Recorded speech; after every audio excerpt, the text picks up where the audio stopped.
Hello everybody, today for a video I want to show you guys some of the different max DPS builds for Assassination Rogue in Legion 7.1 and what you can take into raids and even mythic dungeons in order to help your team push out DPS and progress in content. Assassination is a spec I picked up when my guild needed just a little bit more single target DPS and Outlaw wasn't the best option. Since that, I put artifact points into Assassination and it became a fun spec to play for PvE, and since allows me to swap around between Assassination and Outlaw depending on what my raid needs. I like Assassination Rogue playstyle. I don't know if I can say I like it more than Outlaw, but Assassination offers you different playstyles, from managing damage over time, to keeping strong buffs, to spreading dots around for a cleave effect. Assassination isn't a strong AoE spec, but it is definitely a powerful single target spec with room to cleave with varied builds. Assassination can deal AoE damage, but that is tied too closely to the RNG proc of Poison Vials, so it's not all that viable or consistent. So with that being said, let's go over some of the different builds for Assassination that you can play when it comes to Mythic Plus and even raiding content. So hopefully you guys enjoy this video. Let's get right to it. But before we dwell right into builds, you want to be sure to be prepared. And when you're leveling up your Assassination Rogue, you're putting artifact points into your weapon. The only trait that is mandatory, well, you should grab all of them eventually, but one that is completely mandatory is Urge to Kill.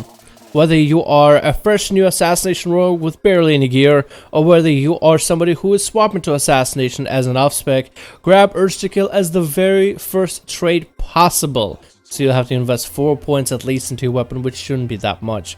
But as soon as you grab Urge to Kill, your playstyle completely changes as you get one of the most useful skills for Assassination Rogues. Whenever you use Vendetta, you refill your energy bar, which is crucial when it comes to combining that into your DPS rotation in PvE environment. So let's actually get into some of the builds and take a look at how they are played in order to give you guys the best experience as Assassination Rogues. The first build is a very default one. It's an elaborate planning, agonizing poison build. For the most part, Assassination in 7.1, Night Stalker, Deeper Strat, Cheat Death, Thuggy, and Venom Rush are staple. You can shift them around a bit with Venom Rush going to Mark for Death, maybe in certain situations for leveling and World Quest go into Vigor instead of Deeper Strat. But for the most part, most of these builds stay as they are. Now, elaborate planning allows you to maintain a buff where all your abilities deal 50% increased damage, so basically for this playstyle you will want to maintain a buff. And Agonizing Poison provides you increased damage that is very passive, which allows your dots to deal damage without having to shorten the duration with Exsanguinate. Currently, Agonizing Poison is one of the best choices for DPS, but it's not the only one. This is a very staple build, and I feel like this build is best for anybody who is first learning how to play Assassination. So if you're at a low item level, don't have a lot of crit, don't have a lot of mastery, or a fresh new, I feel like this is probably one of the best builds to learn the basic mechanics, and from there you can move on onto better and different things.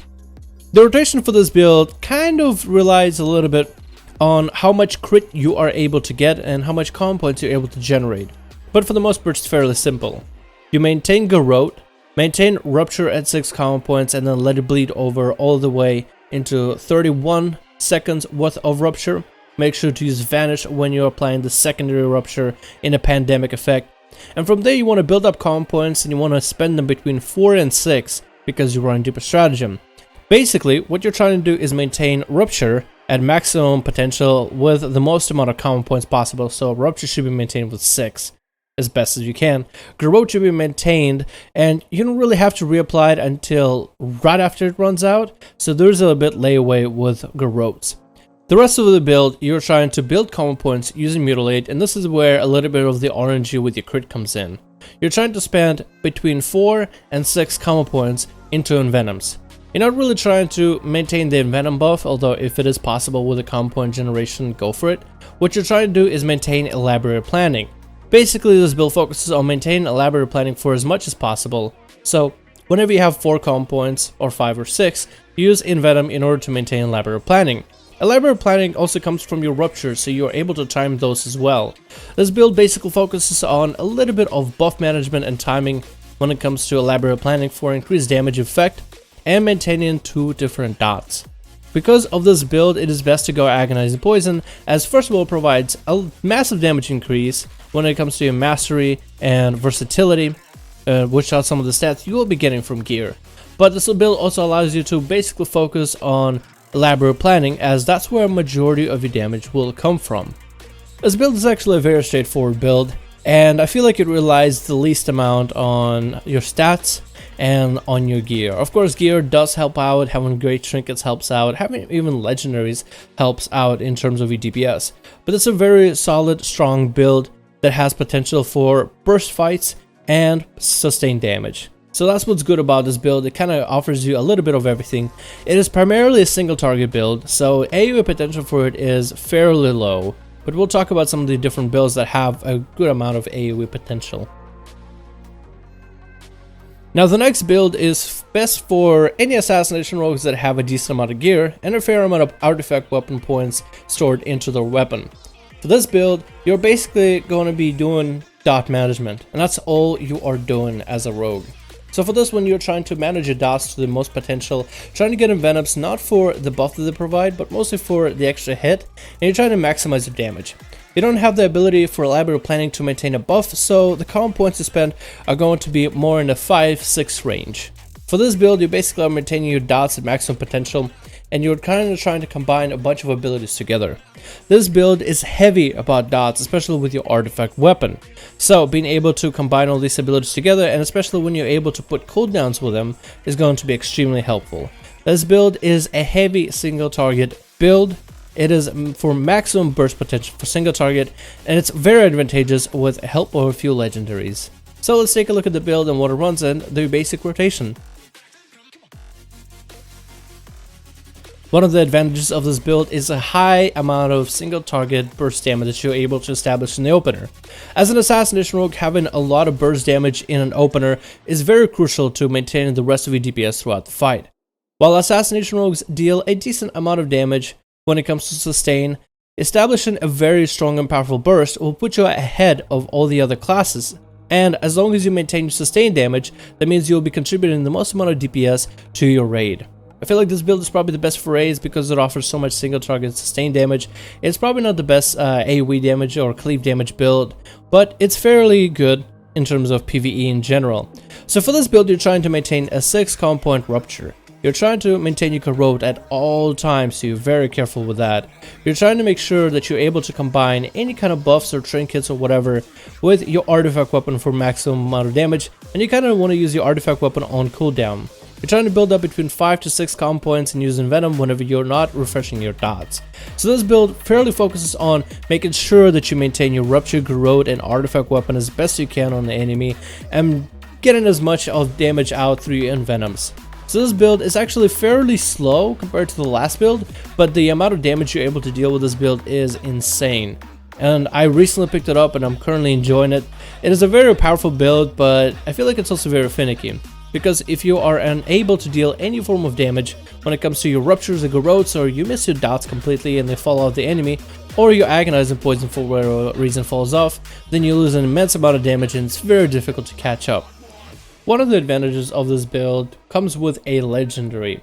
So if you have the Cnidaria, the Symbiote, which is a belt leather legendary for rogues, where you're able to deal 30% increased damage to enemies physical to enemies above 90% health, which is basically during your burst phase, allows you to get so far ahead in terms of damage where the maintenance becomes very simple.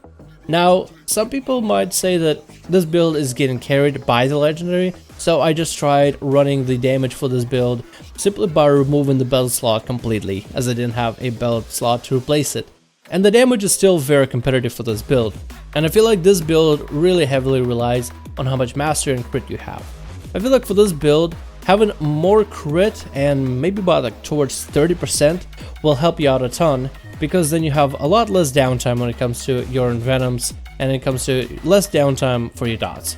And secondary stat would be mastery, mainly because that's where majority of your damage comes from. But if you're falling behind on common points, then it's really difficult for you to catch up. So I think like the best thing to do is get 30% crit, and from there build mastery whatever amount that you can from gear, and that's probably the best way of going about this build. Now, the last build I want to show you guys is more of a Mythic Plus cleavy build for Assassination Rogues. If you are somebody who loves Assassination to a certain extent, where you just want to play Assassination everywhere you go, and if you have a guild that will take you as Assassination Rogue for Mythic Plus, this build will allow you to deal the most amount of potential damage in a cleave PvE style mechanic. We have elaborate planning, which we all have seen in the past. Basically maintain your finisher damage over time on the enemy to increase the damage you're able to deal. You're grabbing alacrity, so you're able to get a little bit more haste, so a lot more energy regeneration, so you're able to spam out abilities, especially when you're in an AoE situation. And this build basically requires you to have as much damage for cleave and AoE. With this build, you're going to be multi-dotting enemies and maintaining elaborate planning as best as possible, which is a little bit easier when you have Phantom Knights to build combo points off of. So with alacrity giving you every time you use a finisher a little bit extra haste, you're able to kind of ramp up your haste, especially when you're starting in a dungeon environment for Mythic Plus. You're starting with a few mobs, you're able to generate as many combo point finishes from them as possible, and then carry that momentum with the built up alacrity onto other mobs, where the energy restrictions, where you're energy starved, or Assassination being a heavy energy reliant build, isn't going to be quite as heavy, because alacrity will give you the haste needed, and combined with Venom Rush, you're able to generate energy a little bit faster. This build basically focuses on you multi-dotting the enemies as best possible, so you'll be using Ruptures more than once, you'll be using your Venoms as often as possible, and this build will basically allow you to use your finishers as much as possible, especially for the proc for Poison Vial, because that's where a majority of the damage for AoE will come from. But if you have to take a look at this build in terms of single target damage, because Mythic Plus dungeons do matter a little bit in terms of how much damage you're able to deal to a boss, the spec ends up ramping up fairly well, and especially with the use of a few legendaries, you can definitely assist yourself a little bit more.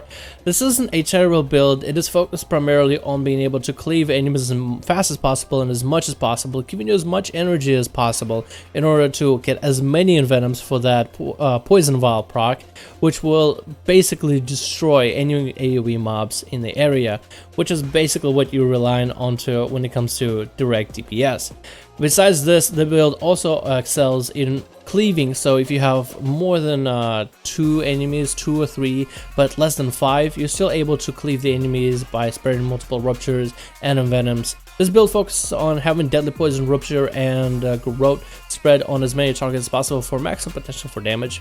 And with this build, you can actually take Night Stalker and swap to Subterfuge. In most cases, I wouldn't really recommend it because Night Stalker and Rupture go so well together in terms of damage increases. But if you are having a massive struggle when it comes to cleaving your targets, having about 3 Garrotes in an opener with Subterfuge is extremely helpful. But this is something that you are able to make changes to at your own whim, and I'll kind of lead you guys to do that at your own accord. But these are some of the builds that I'm currently running as Assassination, and I've tested them, whether it be in dungeons, Mythic Plus dungeons, on a different rogue, the other alt, and in raid environments. And when it comes to patch 7.1.5, the only change that you'll need to do for 7.1.5, which I'll have a video for, is something you guys will have to wait. So I'll be covering Assassination Rogues and how to deal maximum potential damage on the PTR. So in the next patch 7.1.5, please be sure to check out the video and subscribe to the channel if you want to see that one. I think I'll be doing a little bit more PvE stuff on the channel because I'm currently enjoying the PvE aspect of the game, so why not cover the PvE style of the game and the PvE aspect? I mean, it seems like a fun aspect and something fun for me to do. Thank you guys so much for watching this video. I hope you enjoyed. Hopefully these builds are going to be helpful for you guys when it comes to playing Assassination Rogues in the patch 7.1, and hopefully future videos will help you guys maintain top DPS in 7.1.5. Thank you guys so much for watching. I'll see you guys in the next one.